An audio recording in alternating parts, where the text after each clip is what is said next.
Prends une minute, questionne-toi. Souhaites-tu élever la prochaine génération de leaders ou de dictateurs? Je pense sincèrement que le futur se construit dès aujourd'hui, dans chaque mot que nous prononçons, dans chaque geste que nous faisons, mais surtout dans la manière dont nous élevons puis éduquons nos enfants.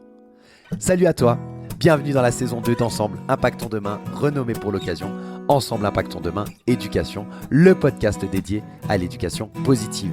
Chaque semaine, j'explore avec toi les facettes d'une parentalité saine, des façons innovantes d'accompagner nos enfants, afin que nous, parents, professionnels, société, nous impactions positivement l'avenir. Alors je suis Vincent Lopez, coach professionnel certifié spécialisé en éducation et en parentalité positive. Je suis passionné par l'humain, par l'éducation et l'importance de relations familiales saines et constructives.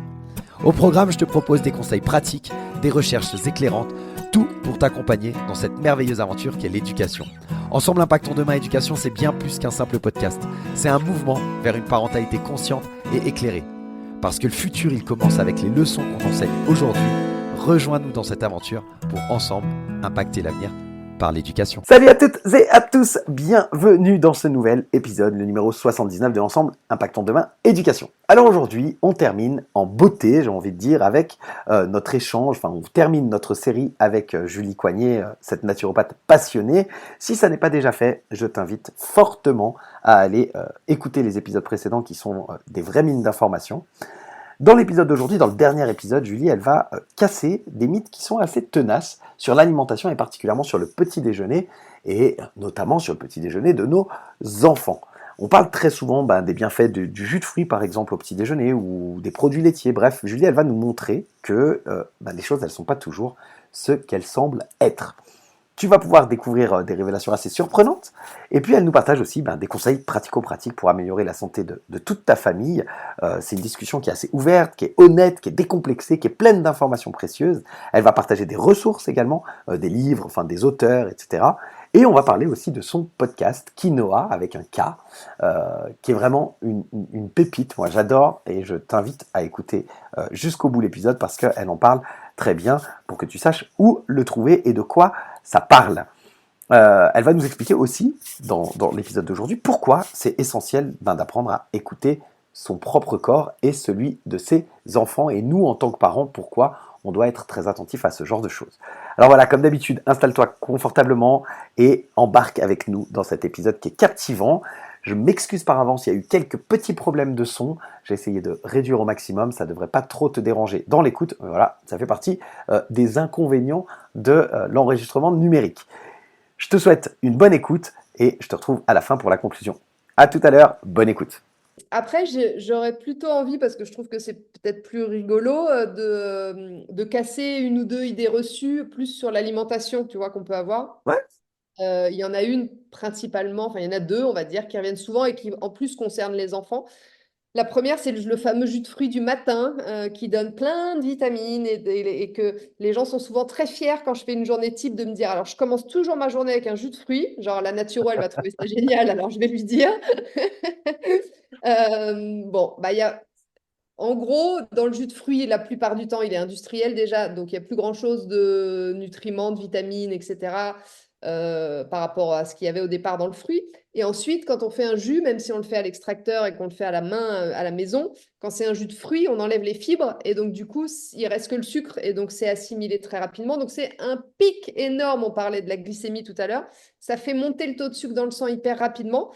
Et le problème de ça, c'est que plus le sucre il monte vite dans le sang, plus il va redescendre vite après. Et donc, il va y avoir un coup de pompe, il va y avoir de l'agitation. Et ça, chez les enfants qui ont un petit déjeuner très sucré, on retrouve très souvent, les maîtresses peuvent le dire ou les parents l'observent, que vers 10-11 heures, il y a soit un coup de barre, soit un moment un peu où on a du mal à être concentré, où on est moins focus. Voilà, ça peut venir du petit déjeuner sucré et de ce fameux jus de fruits qui n'est pas forcément idéal. Il vaut mieux manger un fruit éventuellement entier le matin si vraiment on a envie d'un fruit plutôt qu'en jus. Donc ça, c'est la première. Et la deuxième qui concerne aussi beaucoup les enfants, c'est au sujet des produits laitiers, forcément. J'en ai vaguement parlé dans l'eczéma, etc. Mais ce ne sont pas nos amis pour la vie. Je passe Voilà. mon temps à le Voilà. dire. On assimile beaucoup mieux, et ça maintenant, il y a même des preuves scientifiques, donc renseignez-vous si ça vous intéresse, mais on assimile beaucoup mieux le calcium qui vient des légumes que le calcium qui vient du lait.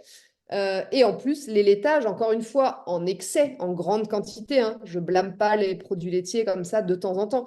Mais quand c'est répétitif, qu'il y a un verre de lait le matin, qu'il y a du fromage midi et soir, un laitage, des glaces, enfin voilà, qu'on est dans un excès de produits laitiers, c'est très, très inflammatoire pour le corps. C'est aussi très acidifiant, ce qui fait que votre corps, pour tamponner l'acidité, il va puiser dans vos réserves minérales et il va vous déminéraliser. Et vous avez plus de risques d'avoir de l'ostéoporose en prenant des produits laitiers que l'inverse. Or, on dit encore à tous les gens qui ont de l'ostéoporose de boire du lait et de manger des yaourts. En Asie, ils ne boivent pas du tout de lait. Ils ont, je crois, 0% de gens qui ont de l'ostéoporose.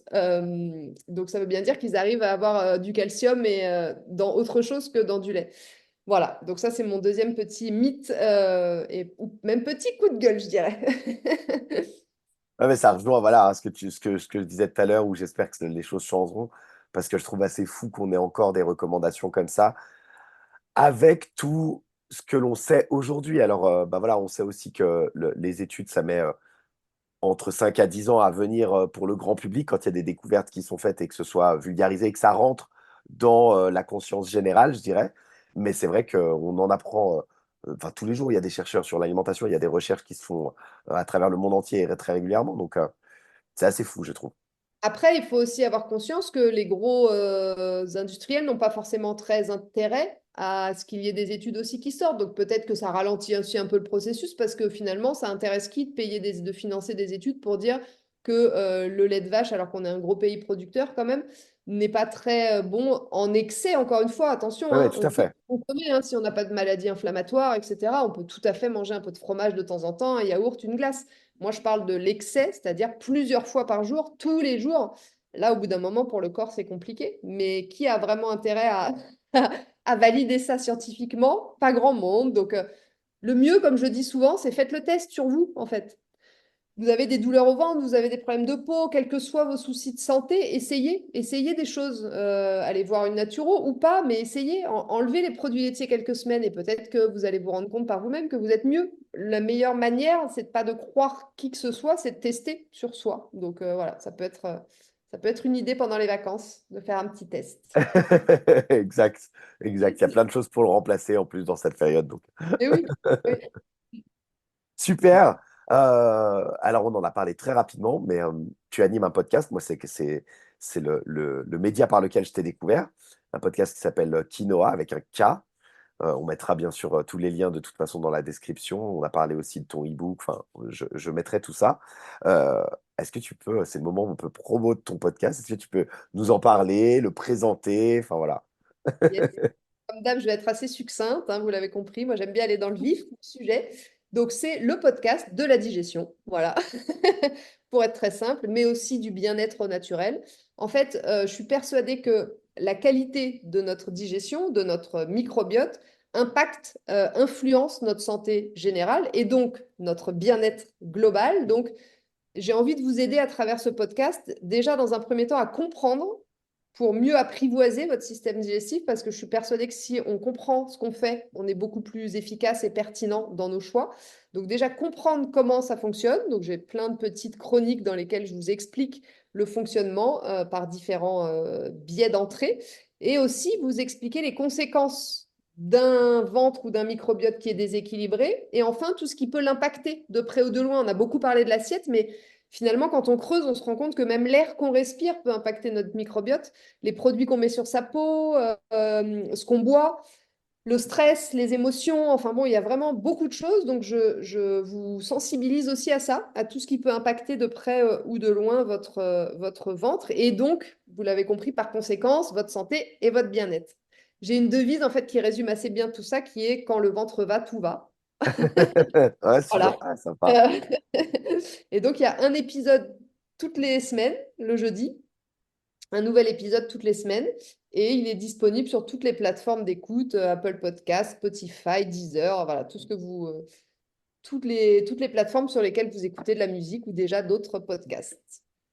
Top, hein. Ouais, je vous invite vraiment à aller l'écouter, il est hyper intéressant. Il y a plein de petits trucs dedans, d'apprentissage aussi. Enfin, je trouve vraiment, il est vraiment top. Donc, j'invite les gens à aller l'écouter. Moi, j'ai beaucoup aimé et j'aime beaucoup parce que je l'écoute régulièrement. Donc, Donc voilà, je mettrai toutes les descriptions et tout ça. Est-ce que tu aurais des ressources, alors au sens large, hein, livres, site internet, personnes, compte Instagram, enfin voilà, quelle que soit la ressource, à recommander aux parents qui souhaiteraient ben, creuser un peu plus le sujet suite à ces épisodes sur la naturopathie et se dire, bon, bah, moi j'aimerais bien aller voir un petit peu plus quelles sont les ressources qualitatives, j'entends, parce qu'on trouve, j'imagine, de tout, donc que tu pourrais recommander à des parents qui voudraient comme ça aller creuser un peu plus. Alors écoute, j'ai pas vraiment de recours classique en fait à faire sur la naturo. Comment vous expliquer ça? En fait, je me suis formée d'une manière tout à fait classique. J'ai fait donc 3 ans de formation, puis petit à petit, par l'expérience sur moi, sur les autres, en consultation, ma vision naturo a un peu évolué et je me retrouve pas forcément dans les livres que je peux trouver dans le commerce, qui sont restés sur cette branche plus classique, de base en fait de la naturopathie. Donc j'ai pas de livre ou alors éventuellement peut-être si vous voulez plus sur l'approche mais moins sur les conseils spécifiques, sur l'approche globale. Christian Brun, qui est un grand naturopathe, a écrit plusieurs livres qui sont très intéressants et qui peuvent déjà être une bonne base pour vous si vous voulez comprendre un peu plus ce qu'est la naturopathie. Encore une fois, ne prenez pas tout pour acquis dans ce que vous allez lire. Dites-vous qu'il faudra sûrement adapter à vos besoins et à vos symptômes. Et après, j'ai quand même un nom de spécialiste de la naturopathie pour les enfants, de la naturopédiatrie, qui s'appelle Candice Lévy, Levy, et qui, je crois aussi, a écrit des livres, met des choses sur Internet, propose des fois des ateliers, voilà, pour ceux qui veulent aller un peu plus loin sur la naturopédiatrie. Encore une fois, voilà, apprendre en fonction des symptômes aussi de votre enfant. Il vaut mieux aller chercher quelqu'un de spécialisé dans les thématiques de votre enfant, des troubles de votre enfant, que peut-être quelqu'un spécialisé dans la naturo des enfants, mais pas sur la thématique spécifique. Tu vois ce que je veux dire? Ouais, complètement, Donc bien sûr. voilà, à vous après de cueillir des infos un peu partout. Mais voilà, sinon, bah, mon podcast, hein, forcément, 140 épisodes, je crois, depuis le lancement. Donc, il y a quand même de quoi bien creuser le sujet de la naturopathie, de la digestion, de la santé naturelle. J'ai quelques épisodes aussi dédiés aux enfants. Donc, voilà, des bons experts. Là, il y avait il y a 2 épisodes que j'avais relevés quand j'avais commencé à t'écouter, alors qui remontent un peu, mais que j'avais trouvé vraiment très bien, qui était un épisode sur l'eau, je crois, et puis un autre, alors là, qui était vraiment très spécifique enfant, sur les différents tempéraments que tu as fait, et que j'avais trouvé super intéressant, où j'ai appris plein de choses. Donc, je mettrai les liens où vraiment il y avait beaucoup d'informations. Donc, top, top, Yes. top. On va terminer cet échange et si tu avais une seule chose à transmettre aux parents, quel message clé t'aimerais leur transmettre? Bah, j'aimerais leur dire à ces chers parents que ça ne sert pas à grand-chose que votre enfant fasse de longues études et soit ultra brillant et qu'il ait un bac+12 s'il ne sait pas prendre soin de lui et de sa santé. Parce que être malade avec un bac+12, je ne suis pas sûre que ce soit très pertinent. Donc, que votre job, je pense, en tant que parent, c'est bien sûr de vous assurer que votre enfant travaille bien à l'école, qu'il soit sage, qu'il soit poli, mais aussi, et ça on l'oublie très souvent, qu'il soit en bonne santé et de donner dès le plus jeune âge les clés pour une bonne santé, en le laissant vivre aussi sa vie d'enfant, on est bien d'accord, mais voilà, si j'avais un seul message, c'est celui-là, je pense que ça fait partie intégrante du rôle de parent, tout autant que d'apprendre la politesse à ses enfants ou à respecter voilà, les règles de la vie en société, leur apprendre à prendre soin d'eux et avoir les bons réflexes pour rester en santé le plus longtemps possible. C'est quand même la base des choses qu'on devrait apprendre à l'école et que nous devons transmettre absolument à nos enfants, je crois. Complètement. Voilà. Merci pour ce message qui est très clair, qui est très pertinent, je trouve, et qui, j'espère, permettra à certains peut-être d'en prendre un peu conscience parce que ouais, je suis entièrement d'accord. Merci beaucoup, Julie, pour ce moment. Merci pour ta Avec franchise, grand plaisir. euh, pour ta transparence aussi. Et je mettrai de toute façon toutes tes coordonnées. Ah oui, une chose dont on n'a pas parlé, dont on avait parlé la première fois et qui peut-être est importante, c'est que il n'y a pas besoin d'avoir une naturopathe ou un naturopathe à proximité de chez soi parce que les consultations se font également en virtuel, c'est juste? Tout à fait. Oui, effectivement, merci. C'est sympa de le préciser. Effectivement, et même, je dirais, depuis le Covid, je pense que je fais 70% de mes consultations à distance parce que les gens me découvrent aussi beaucoup via le podcast et qu'ils sont un peu partout en France. Donc, oui, et je ne suis pas la seule à faire ça. Mais effectivement, comme on ne fait pas de diagnostic et qu'on ne touche pas la personne comme un médecin qui va vous prendre la tension, etc., on n'a pas forcément besoin d'être physiquement dans le même lieu à partir du moment où on se voit. Donc moi, je propose beaucoup, enfin je propose et j'en fais du coup beaucoup à distance. Ouais. Ouais, donc voilà. Donc, renseignez-vous. Je pense que comme tu l'as très bien précisé, on le précise à nouveau, le plus important, c'est que vous vous sentiez à l'aise avec le thérapeute qui vous accompagne et que vous puissiez tester Exactement. pour vous faire une idée par vous-même, quoi. Moi, je pense que c'est vraiment le plus important. Mm.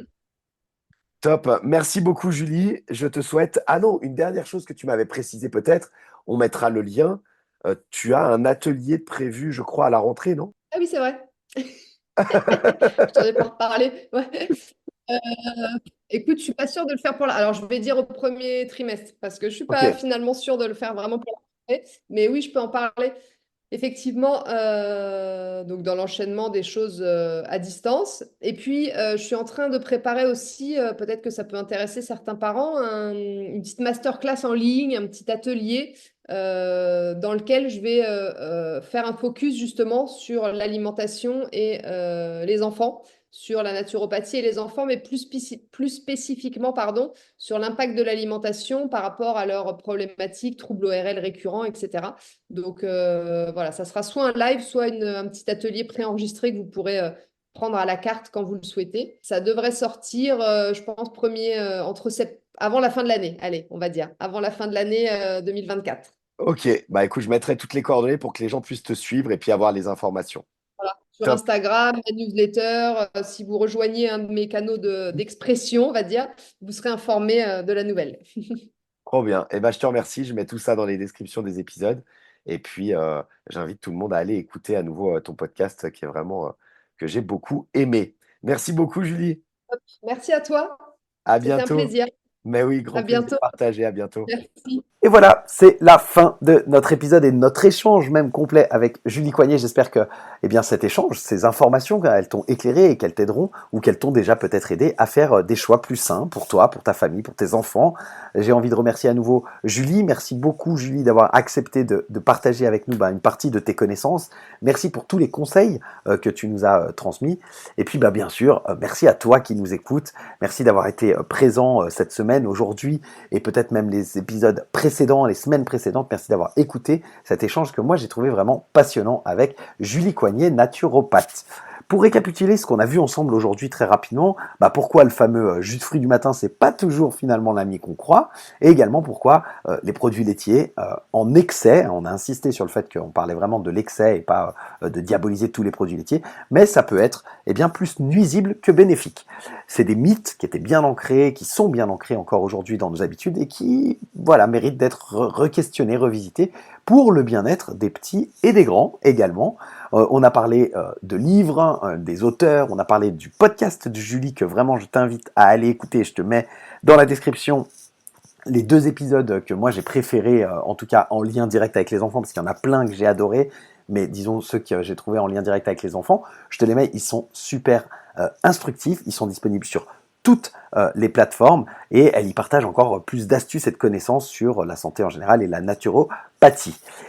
N'oublie pas de partager cet épisode d'aujourd'hui avec tes amis, ta famille, toute personne qui pourrait être susceptible d'en bénéficier, de laisser un avis sur la plateforme, sur ta plateforme d'écoute préférée, et parce que ça aide énormément et ça permet de continuer à te proposer du contenu qui, je l'espère, est de bonne qualité. Avant de te quitter, je t'invite aussi à t'abonner pour ne manquer aucun des futurs épisodes. Et puis bien sûr, si tu as des questions, des suggestions ou simplement une envie de dire bonjour, n'hésite pas, envoie un petit message. On se retrouve très bientôt pour un nouvel épisode d'Ensemble Impactons Demain Éducation. Je te réserve quelques surprises pour la fin de l'année. D'ici là, prends soin de toi, à très vite et je te souhaite une très bonne semaine. Bye bye.